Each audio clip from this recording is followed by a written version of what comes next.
We are back, and I'm sure you missed us. We've been gone for 6 days, and boy, did I need it. But now we are into March, which is hard to believe how quickly the first 2 months of the year have gone, but that's just the way it is when you get older. But we'll take a look at where we're going in what is probably one of the more volatile months in the weather world. And that starts right now on the Joe and Joe Weather Show podcast, which, of course, you can support if you shop on Amazon. We've got a referral link, and it's on the description of this podcast on YouTube. And if you use that link to get yourself to Amazon and you just buy whatever it is you're going to buy, Amazon will send us back a little bit of coin. And that means that the Joe and Joe Weather Show podcast, except for what we're doing here at the top, remains commercial free. And I know you like that. So we thank you very much, those of you who have used our referral link on Amazon. Tempest by WeatherFlow, the revolutionary Tempest weather system. Get one and join the fastest growing observing weather network on the planet. The link for this is pinned to the top of the chat board. It's also on the descriptor to this podcast. And no, Rich Rothmansky, the code is not winter 2026. We have a new coupon code. And I haven't even told Joe Rayo what the coupon code is because he's going to guess what the coupon code is. The hellacious winter of 2026. No, that is not the new coupon code. Meteorological spring of 2026. Okay, you've got part of it in there, but not the meteorological part. It's spring 2026. Isn't that And amazing? Well, it is. And from a meteorological point of view, it is springtime now. Not from astronomical point of view. That'll be on the 20th of March. But right. Yeah, it's officially now meteorological spring. And if you use it, you'll get 10% off. That's right. That stays the same. So it's been hard to believe we haven't talked to each other in 6 days. 6 days. It has been 6 days. I don't know about you, but so our last show was last Monday as the snow was finally pretty much done. And you could tell from my voice and just the way my head was at. I have to tell you, it took me a good 3 days to just to unwind my brain. I felt like it was a combination of Jello and spaghetti in there. Yeah, it was terrible. And I'm still getting messages from people, and I'm like, the storm is over. What is there to talk about? It's done. It's finished. But I mean, amazing numbers in some places. Islip in particular is a standout with 30 inches and so almost 62 inches for the season. Every station in our general coverage area, which is eastern Pennsylvania to southern New England, has above normal snowfall for the winter. December, January, and February were all above normal snowfall months. December, January, and February were all below normal temperature-wise. This is one of the coldest winters we've had in quite some time. And the snow lovers still aren't satisfied. That's right. They never will be. No, they never will be. It's amazing, isn't it? It is. And now we're into March. I have a few opinions about where we're going. And I think, part of it's going to touch on what you've been saying in the last couple of weeks, which is the fact that maybe the second half of March may wind up being colder than the first half relative to normal. And maybe in that time frame, we could wind up with some chances, or maybe one chance. Maybe it'll just be one more time. I think there's a lot of merit to what you say. The only thing is, there's a couple of things I think we can absolutely say. The winter, as it has been characterized in the last 3 months, where we've had these long stretches of cold temperatures, we've had these mostly snow events with very little rain. I think that's over with. Okay, from here on in, it's really going to be about whether we're going to catch one of those moments in the overall scheme of things where, things sort of line up right. You get a shot of cold air that comes down that eventually goes out, but maybe it's there around the same time that you get something in the way of some sort of storm system that develops. I think there's a chance that that could happen. Okay. But I will say also this, I don't think anything's going to happen in the next 10 days or possibly even the next 2 weeks. Well, it looks like we're going to be in a progressively milder weather pattern. Well, not even progressively. Tomorrow, and on Tuesday, here in the lower Hudson Valley at least, we're going to be seeing temperatures averaging about afternoon temperatures. Afternoon high temperatures will be averaging about 10 degrees below normal. And you say, ooh, oof, here we go again. Because that's basically where we've been for the last 3 months. We've been below normal. But after Tuesday, beginning Wednesday and running right on through into next weekend, the temperatures are going to take a turn above normal, probably 4, 5, 6 degrees above seasonal normals. And I'm looking for temperatures that are going to be mostly in the upper 40s and 50s beginning on Wednesday and again carrying over through the end of the weekend into the upcoming weekend. And we may very well see a continuation of that type of weather pattern at least through mid month before any significant changes take place, maybe toward the latter part of the month. But until then, again, next couple of days, and you and I were laughing before we started this show. Apparently, you were telling me that New York has been placed under a blue alert because Yes. of extremely cold weather. I mean, give me a break. Oh, good God's sake, please. All right. So it is going to get cold. I mean, you're going to probably have a tough time getting above freezing tomorrow. Some places may not even break 30. That's not, even for early March when the average high is probably close to 45. That's not, that's not anything unusual. Okay. And it certainly pales by comparison with the colder air that we had during the winter, during the coldest part of the winter months in early February. But it just kind of goes to show you where we are. Everybody's so touchy. Okay.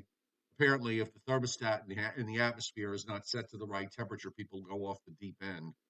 People were going not berserk, but they were really frightened about the forecast for this morning. They heard the word, that four-letter word, snow, and immediately they started saying, "Oh my God, how much? How much more are we going to get? How much more?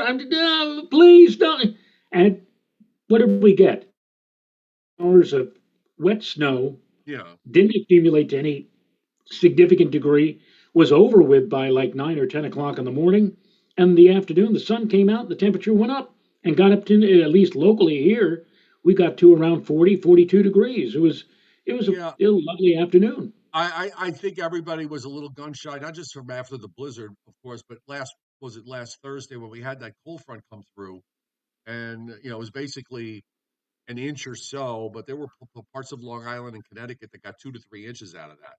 So maybe they were just a little bit kind of nervous that it was going to be the same outcome, but obviously it wasn't. It was a totally different setup this time around. My only thing about the warm up going forward that we're going to have to be careful about, and I don't think you'll disagree with me, is that we are going to be we are now in the season where the curse of the onshore flow will rear its ugly head from time to time, and Right. also we're in a pattern where warm fronts coming up from the south are going to try to get through, and they may not have a lot of success in doing so.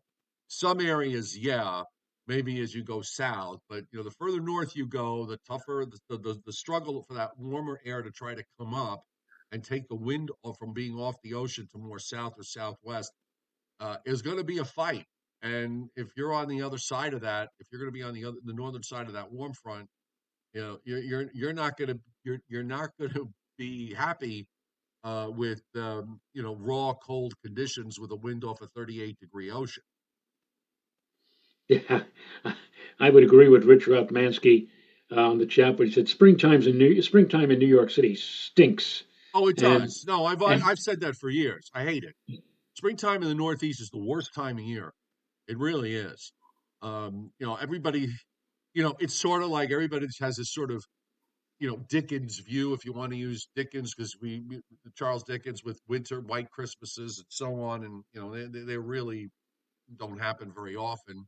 In some places, they don't happen at all. Most of the world, it doesn't happen uh, on Christmas. Most of the world, more than half the world's in summertime in December in the southern hemisphere, for example.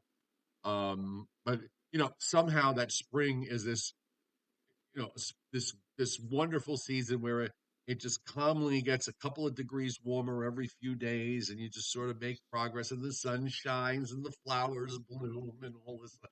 Yeah, okay. Well, you know what? You live near an ocean where the water temperatures are in the upper 30s at the beginning of March, and that's a huge problem. That is a huge problem. It is. It is. And I'm trying to also, I'm trying to, I haven't had a chance really to look back over the records, but this was the winter that so many of you out there, I'm sure, were waiting for. For example, at Central Park, December 2025, unseasonably cold. Mean temperature at Central Park in December, 5.3 degrees below normal. And it was also a month that saw above average snowfall, 7.2 inches of accumulation as compared to the normal, which is 4.9.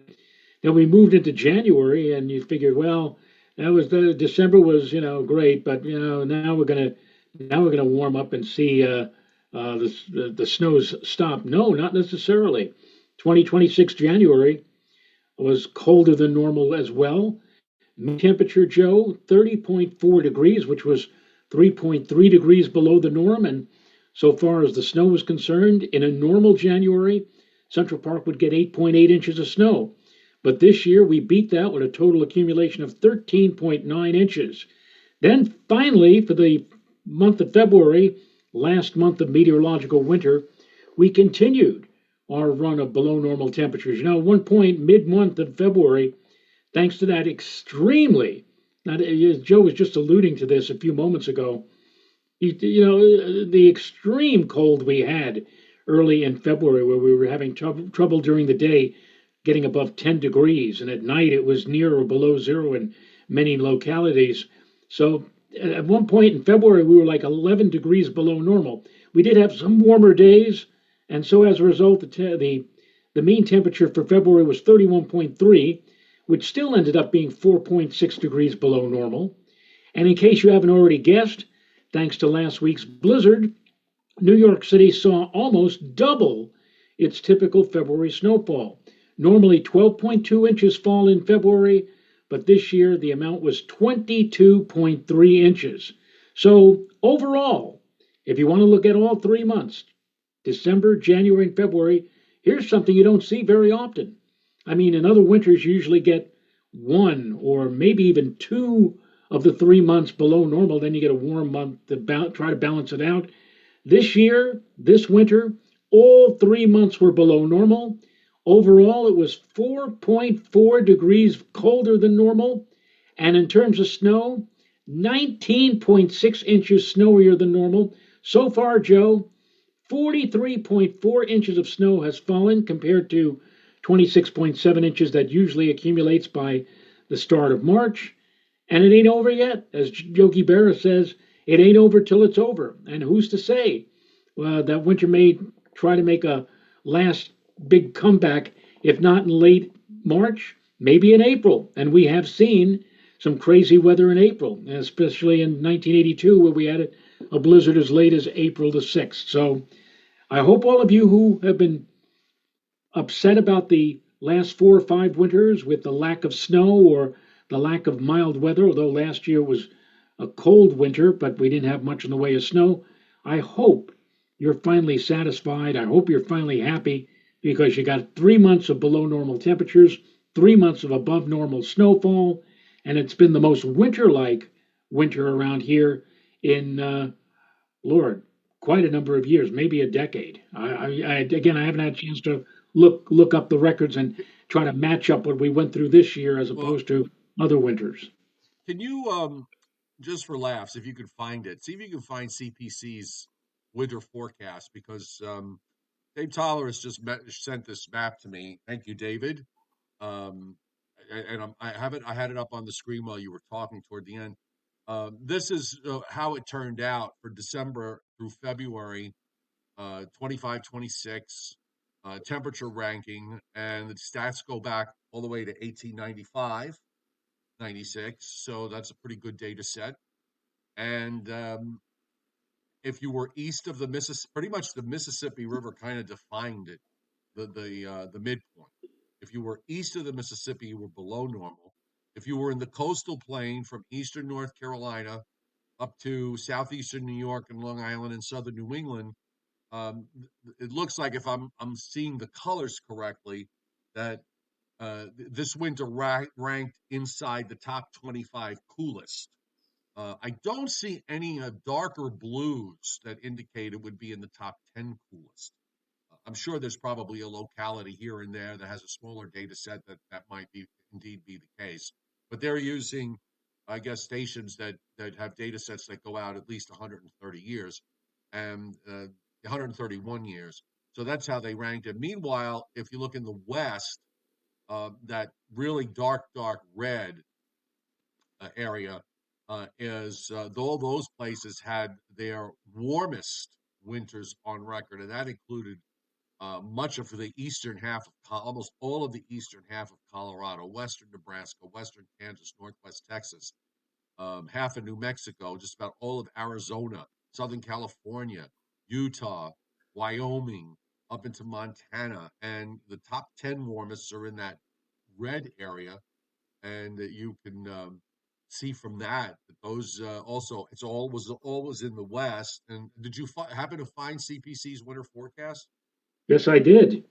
So I did, if you go ahead and bring and that up, and here and it we'll show is. everybody. So take a good look at the map I just had. I'm going to switch it over now to Joe Rayo's map, and the I think what you could just generally say about this is how wrong were they? Okay, because they were in the east, wrong in the plains, wrong in the northwest. They sort of caught it in the southwest, but I mean, this talk about big errors, and this is why I am never been a big fan at all of these long range winter forecasts. This is the second year in a row that and I'm not, this is not a criticism of CPC really. I mean, it's just the reality of the world we live in meteorology and dealing with the atmosphere. That they're, a lot of times they'll just look at one factor and they'll just say, okay, La Nina, and this is what it's going to look like, or El Nino, and this is what it's going to look like. But we've got so many there are so many pieces to this long range puzzle that come into play. I think the big player this year was the state of the polar vortex in the stratosphere, Joe. That was in this constant um, ebbing and flowing back and forth with respect to stretching and unstretching and then stretching again. And every time we have one of these big long stretches, you got a favorable flow for colder air to come down from the Arctic and into the eastern part of the United States. Deep troughs in the east. That was really a common theme. Again, here's what it turned out to be, and then Joe has on his screen what the actual forecast was. So you know what? Try and remember this, folks. You can go ahead and unshare, Joe. Try and remember this when next year comes September and you start asking and about long range for the wintertime, and you start looking for maps and see they put out their forecast. Take it with just a huge grain of salt. So anyway, welcome tonight to everybody on the chat board. Joe, you can. Hey, thank you. Welcome tonight to everybody on the chat board and those of you who are lurking in the background. We welcome you too on tonight's Joe and Joe Weather Show podcast. I don't think we have any scheduled changes this week, so we're on normal Sunday through Thursday at 7:35 p.m. Fridays and Saturdays are off days, and again, so subscribe, turn your notifications on so you don't miss us, and of course, if you like the show, by all means, hit the like button. And here's the watches and warnings tonight. We really don't have much going on. There's some winter weather advisories in northeast Kansas and northern Missouri. Also in southern Indiana and southern Ohio. For some reason, they skipped southern Illinois. I don't know why. and portions of southeastern West Virginia. And that's part of the setup with this lead weak system that last week, the GFS hit that storm really well, but, it was, I guess it was maybe a broken clock situation where it got that one right, and then right away it gets the next one wrong because it was trying to play up for a big overrunning event for the early part of this week, and that just turned out to be a non-issue. So I don't think we're going to really be seeing very much as we go forward. And here's what the surface map looks like. And yeah, got into the 40s today, even though the cold front came through first, and then we had a little ripple that moved along it. And now, of course, it's through. The air, this is a time of year too where you see these big cold highs, and if this were January and you'd look up into Michigan in a situation like this, you'd probably see, temperatures in the single digits to below zero in the afternoon, and yet cold air mass. But now with the strong early March sun, it made it up into the low and mid 20s throughout much of Michigan, and you have to really go back up to northern Minnesota to find upper teens. And the same goes for in New England today, where they got into the cold air faster, mostly 20s, even some 30s. But this is a quick shot of cold air. It comes in, and just as fast as it goes in, it goes out. And again, that's where I think we're at right now, where you know we're probably going to see these shots of cold air come through from time to time over the next month, but they're quick shots, and they're probably contra to the main weather pattern. There's always that main weather pattern, and then there's the interruptions, that the short-lived interruptions, like when it's really cold, you get that brief warm up in between. So now we're kind of in an opposite view where we're going to be warming up in general, and then you're going to get these cold snaps that come through in between. Yeah, it's going to be again a period of cold weather. It's going to be short-lived. We'll have tomorrow and again on Tuesday.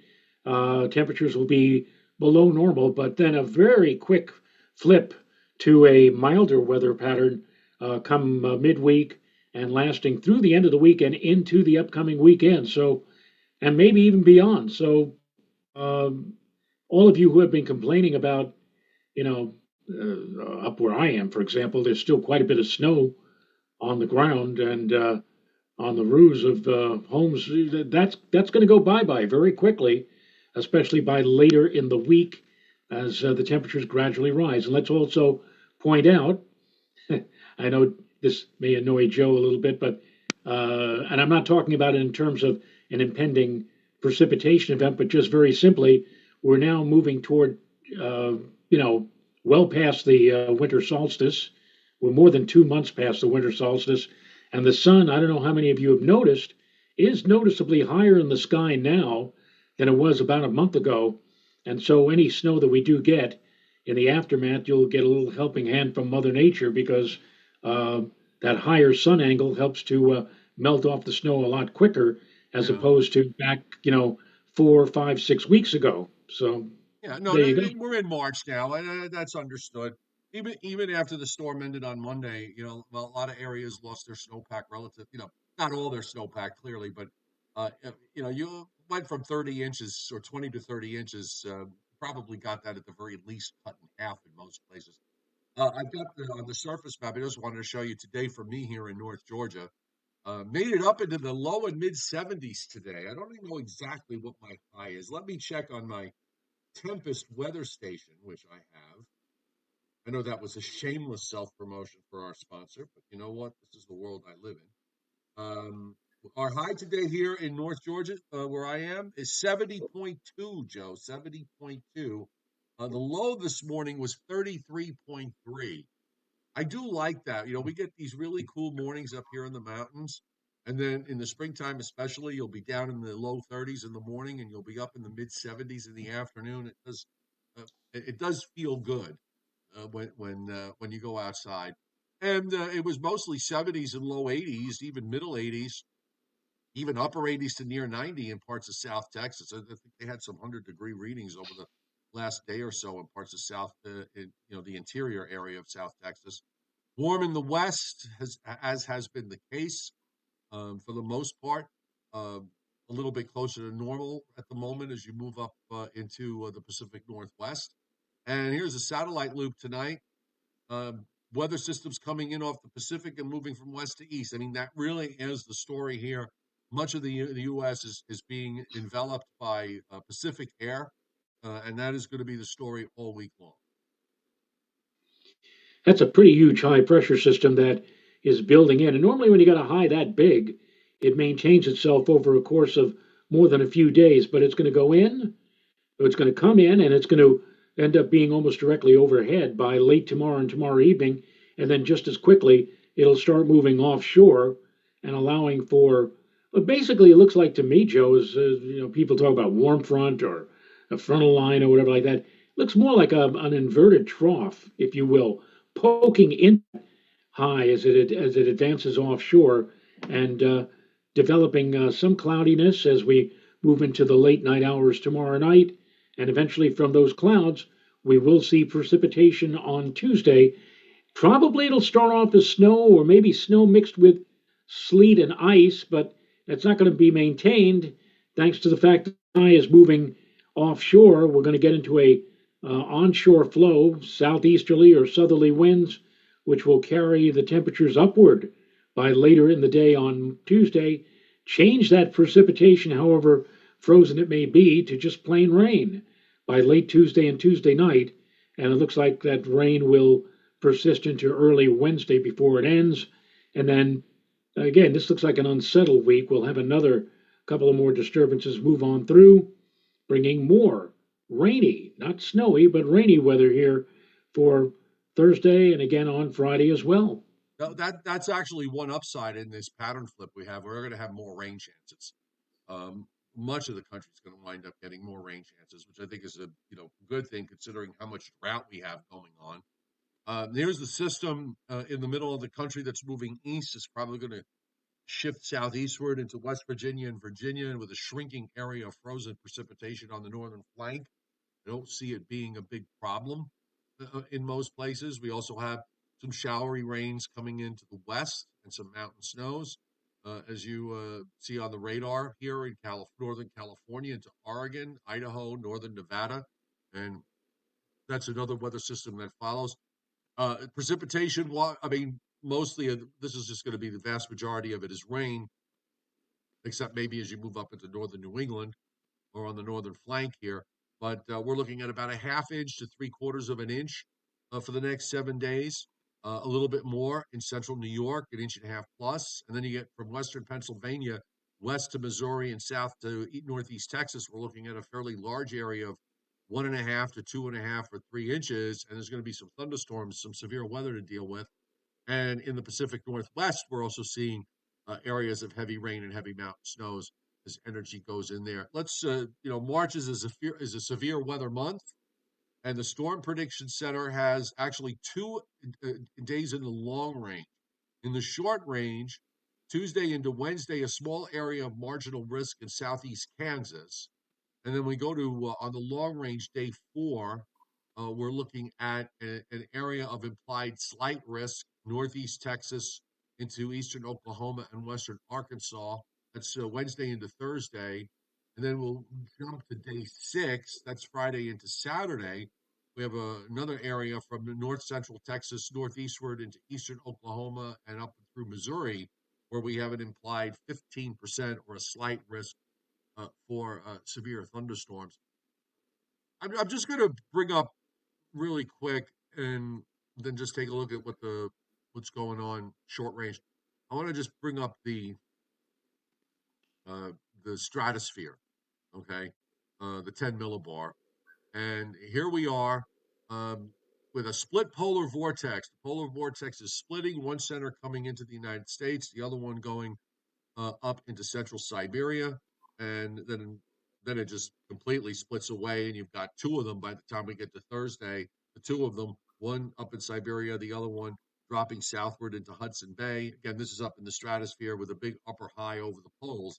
Now, normally, when and Dr. Judah Cohen has talked about this with regards to these splits, that oftentimes when you get a split in the polar vortex, you see a pattern change to colder, and in the wintertime it could also be snowier in the Northeast. The one in about 2 weeks. So this would put us probably toward into the second half of the month. Figure after about the 18th or 19th of the month, and then going beyond that. The thing is that, and this might happen, where the upper atmosphere doesn't couple with what's going on in the lower atmosphere, that you get this split, but maybe not much changes. So we have to look to see if there's any signs that we're going to see this couple with what's going on downstream. I mean, it may not. If this were in early February or in January or in December, and you get the split, it usually does couple, but it might not this time. This late in the season, because we're at the point of the year where these things, the in the stratosphere, the polar vortex in the stratosphere is weakening rapidly as it transitions over into spring and summer.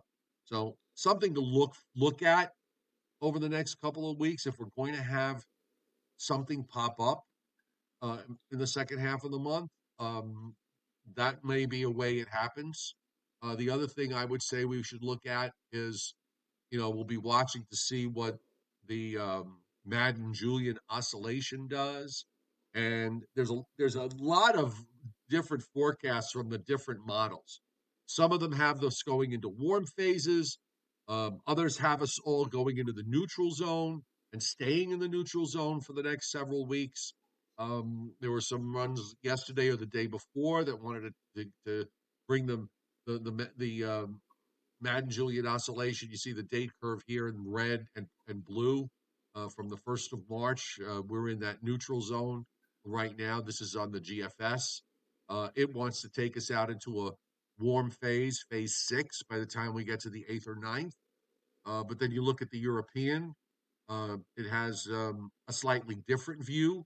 It keeps us kind of straddling the neutral zone, going into the neutral zone today, staying there, and eventually coming out somewhere in phase 7, or very close to the boundary between phases 7 and 8, but still kind of hovering in that neutral zone. So we're getting indifferent signals. Let's call it that. We're getting indifferent signals from the um, the Madden-Julian oscillation indicators. And going forward, as I said, here's this weak system that's in the Ohio Valley. Yeah, Joe, it's an inverted trough, really, and it just kind of, maneuvers its way into Virginia with some light precipitation. That's the GFS. I'm going to switch to the European. The European has even less, because GFS has been kind of overplaying this anyway. And there's your cold high, which moves off the coast of Long Island by Monday afternoon, and then going out. And then we start to see, low back in southern Colorado with kind of a longish warm front south. And here comes a little bit of precipitation Tuesday, midday in the afternoon. Maybe a little snow or sleet in the front end, maybe even a little bit of freezing rain, but looks like the European wants to bring warmer air all the way up into Massachusetts and change it to rain. Again, we'll watch for the struggling warm front here. That goes out, and then here comes another one for Thursday. This warm front might have a better chance of working through, but it's not a guarantee. This one will probably get further north than the first one, but it may struggle somewhere across New York City and Long Island, where it'll stay cooler up to the north of that and warmer, say, Central and South Jersey and Point South. Maybe those folks, if they get a little lucky, they could make it see this 60-degree, maybe a 60-degree high. And then we'll get into some rain, and then that goes out. Meanwhile, out in the west, with the trough in the west, you're seeing some snows in the Colorado Rockies. They've had so little snow in Denver this winter. I mean, it's been really a winter of non-snow for them out in much of the west. But again, the overall pattern through this is now through the 7th, next Saturday. We're in a warm southwest flow. Maybe we'll probably see maybe 50s and 60s for late week and going into the weekend. And then beyond that, if we look further down the road, the European wants to kind of make it colder toward the end of its forecast period. You see it here around the 13th, 14th. Maybe it's reacting to the fact that how it's handling the tropical Indian Ocean with the Madden-Julian oscillation, that It allows for a cold high to come down. We'll see if there's any reality to this. But for now, certainly through the next 10 or 11 days, it's going to be quiet. And the other thing is, Joe, we're going to see an increase in severe, there is going to be increasing severe weather chances across the deep south over the next couple of weeks. And that, in one way, is bad because you don't want the severe weather. On the other hand, these setups could produce a lot of rain, and there is a lot of the areas in the deep south are in a super drought mode. We'll see how long this pattern, but we've been in such a cold pattern for, as we just mentioned a few moments ago, a little while ago, 3 months. You know that the pattern eventually has to break down, and it is going to be breaking down to a point where we'll be in a milder weather regime for at least the next few weeks. But whether or not we can see a reversal to that, and whether or not we can see a return to somewhat colder conditions toward the end of the month or in April, that is yet to be seen. Bill Goodman had this one thing, uh, the stat, which I thought was very interesting. So apparently, at least in New York City, um, there were no temperatures of 60 degrees this winter. Did not happen. Okay. In fact, the mildest reading was 58 degrees on December 19th. And he says this is the first meteorological winter since 2004 to have no temperatures of 60 degrees or milder in Central Park. The mildest was 58 on December 19th. In the 20th century, this used to happen about once every 4 winters. And in between 1870 and 1900, it happened in more than half the winters. So actually, it's from 1988 to 2026. This is only the second time in that 39-year span that we didn't get to 60 degrees at least once during the winter months. Whereas from 1870 to 1914, 25 out of 45 winters it didn't get to 60 degrees. So we seem to be in this sort of uptrend in general uptrend as far as higher temperatures, these higher spikes happening more often in the winter months. And you could say that, okay, well, maybe that's part of the fact that we've seen the atmosphere, temperatures worldwide warm by however many degrees it's warmed up in the last 100 years. It also opens the door, I think, for more extreme things to happen, where you've got a wider spread in terms of the temperatures. You're going to have, maybe stronger storms, and we certainly saw an example of that last week with that animal that developed and buried, everybody from Delaware all the way up to southeastern New England. Yes, Cecilia Hernandez on the chat board saying, didn't Joe Rayo mention something about predicting the weather using the planet? I said predicting it using the moon. I pointed out that the storm of January and the storm that we had last week was roughly separated by about 28 days, which is roughly a synodic month or a lunar cycle month. And that if there was anything, some people believe that the moon has, the ability of controlling the weather. If that were the case, then the next lunar cycle would be sometime around the 23rd of March. And will we get another major storm or a nor'easter on the 23rd or around that time?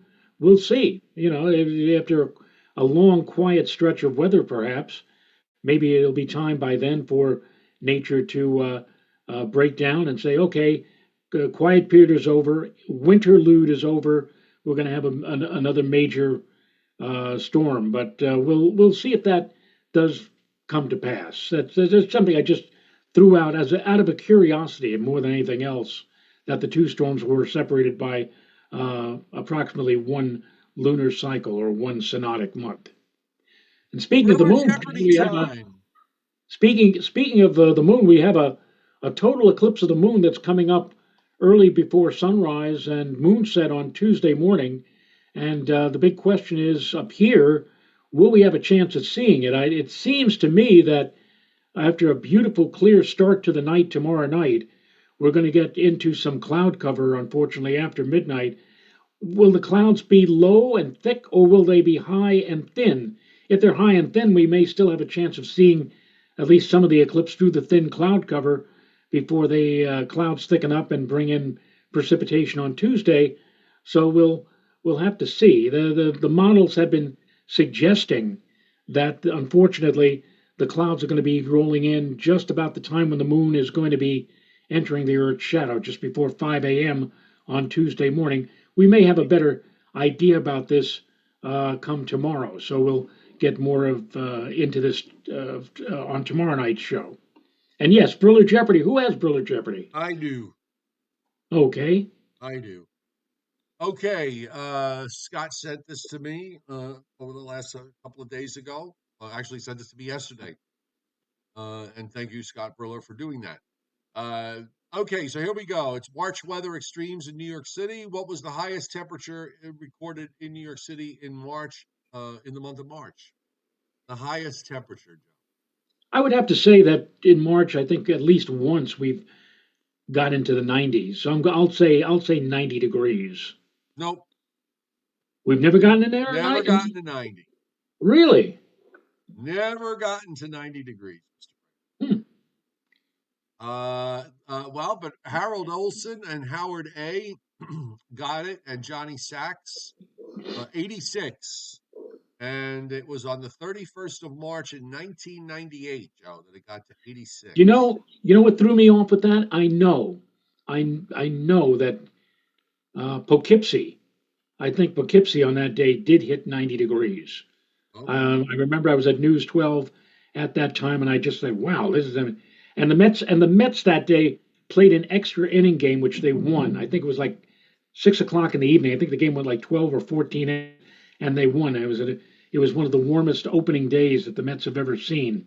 So that was what I was thinking of, and I do believe that while New York City didn't hit 90, that at least somebody, I think it was Poughkeepsie in the Hudson Valley, did touch 90 on that day.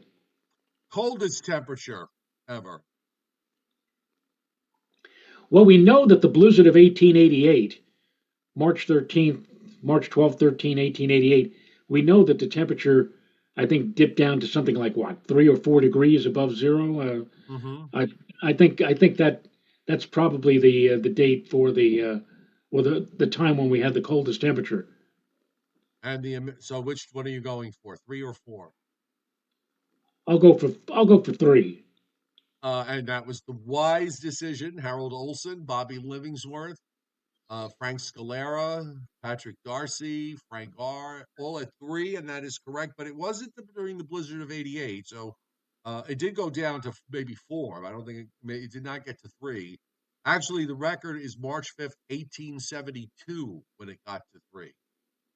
And I will tell you for the next one that on the same date, we had the coldest daytime high.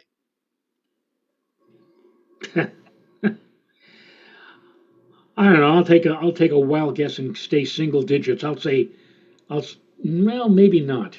It is March. It might be possible in January or February, but March, I don't know. I'll say 12. Um, well, okay, so yeah, going the single digit route was wrong, but you're still too high. Carol DeCara gets a 10, Joe, and Johnny Wow. Sachs 10 on Wow. that same day, which is pretty remarkable.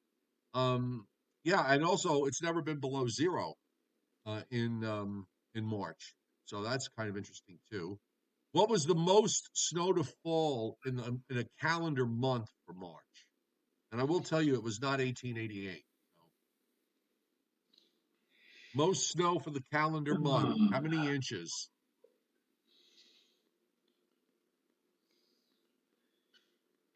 boy, that's a. I'm not going to say the superstorm year of 1993 because I know No, we but I mean for the changed whole over. month of Yeah, March. I know. Well, if you had a substantial storm in '93 and there were others to help it out, you Right.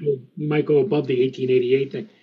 That's interesting. That 1888 dropped what 21 inches, and still there was a month that saw even more snow in the month of March. That's Hmm. amazing. I wouldn't even be able to guess. Well, guess a number. I don't know, 25. Let's say it's an admirable guess. I'm trying to be nice. It's too low. Um, 30? 30. It's 30. Patrick Darcy got 30, and that was in when was the calendar month? It was 1896, March of 1896, 30 and a half. Now, finally, what was the biggest snowstorm? We've alluded to this, so the answer to this one's easy. What was the biggest snowstorm in the month of March? It would have to be the 88 blizzard, Right, 21 March inches. 12th through the 14th, 1888. Which, by the way, if you look at the records, it started as rain and ended as rain. So, believe it or not, um, it started with temperatures above freezing, got down in the single digits, and by the time it was done, it was back up above 30. I think it ended up when the precip ended, it was 34 and raining. 21 inches out of that one, and that was March 12th to 14th, 1888. After last weekend, I felt like I was born in 1888. Yeah, Like I said, my brain was like spaghetti. So it was nice having the time off.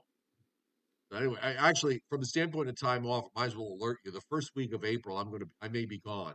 So just so you know, that's the first week really? of April. Yeah, um, a family vacation. So Okay.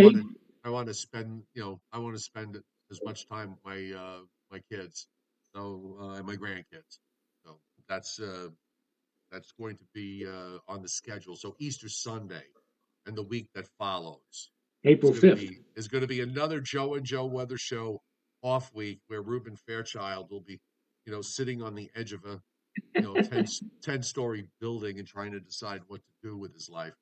Um, I would suggest that you just go forward and just deal with it. Okay, that we will be, we'll probably be off that week unless there's something crazy that winds up happening. But anyway, that's a long ways away yet. So on that note, we're done. Hope everybody had a great week. Hope everybody that likes snow is enjoying the fact that you finally had a really good, solid, snowy winter. And maybe there might be some bonuses down the road before March and early April are done. And if we get one, we'll see. So, all right, All right. all right. So we'll see everybody tomorrow at 7:35. You sure you don't want to? You sure you don't want to extend this by another minute or two because Oh, we because how we many likes do we need? we have 96. All right, folks. So here's what I'm going to tell you. If you want us to end the show, hit the like button. If you want us to go away, hit the like button. Usually that does the trick. It's up to So 98. 98. So can we have two more so Joe Rayo can ring the bell and I can go to bed because I'm kind of tired? There you 98. go. There you There go. you go. Thank you. 110. Thank you. You have Ringing to the bell. nudge people. So apparently I should interpret that as that they want us to end the show. So Okay, we're we'll going. uh, we'll see you tomorrow. Going. Gone. Bye.